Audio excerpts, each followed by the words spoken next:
बच्चों, क्या आपको होली का त्योहार पसंद है? होली एक बहुत ही मजेदार त्योहार होता है ना? यह त्योहार 2 दिन तक मनाया जाता है। पहले दिन होलिका दहन होता है, जिसमें बहुत सारी लकड़ियां और उपले इकट्ठा करके शुभ मुहूर्त में आग जलाई जाती है।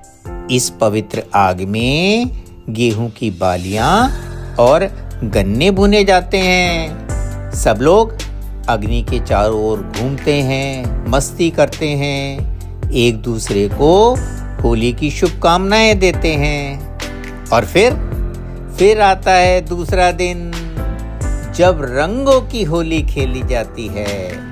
पिचकारी में रंग भर भर के दोस्तों पर डाला जाता है, गुलाल उड़ाया जाता है और सब हंसी खुशी से रंग बिरंगे रंग में रंग जाते हैं। बच्चों, तुमने भी होली खेली है ना? कितना मजा आता है। लेकिन बच्चों, एक बात बताओ, आप जानते हो कि होली क्यों मनाई जाती है?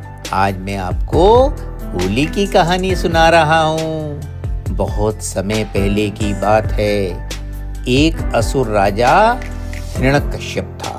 उसने बहुत तपस्या करके एक ऐसा वरदान पा लिया कि जिससे उसे कोई ना दिन में मार सकता था, ना रात में मार सकता था, ना घर में मार सकता था, ना बाहर मार सकता था, ना कोई इंसान मार सकता था और ना ही कोई जानवर मार सकता था। अब उसने सोचा कि वह तो अमर हो गया, अब वह खुद को ही भगवान मानने लगा।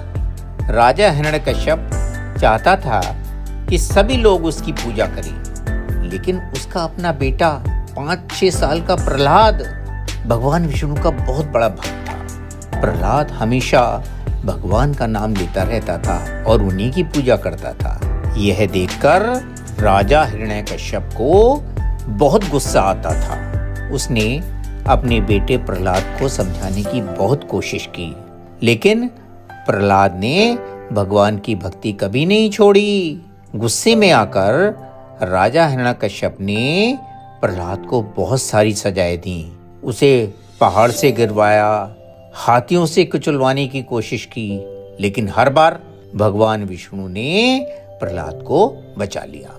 अब राजा ने एक योजना बनाई। राजा की बहन होलिका को आग में न जलने का वरदान मिला हुआ था। राजा ने होलिका से कहा कि वह प्रहलाद को गोद में बैठाकर आग में बैठ जाए। इससे होलिका बच जाएगी और प्रहलाद जल जाएगा।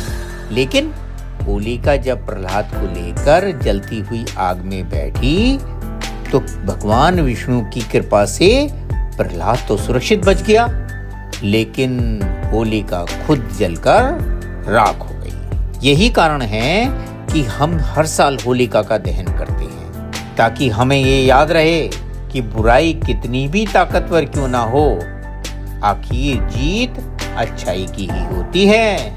अच्छा बच्चों, अब बताओ, क्या तुम तैयार हो रंगों की होली खेलने के लिए? तो जल्दी से अपनी पिचकारी निकालो, गुलाल निकालो और रंगों की इस खूबसूरत होली को और मजेदार बनाओ।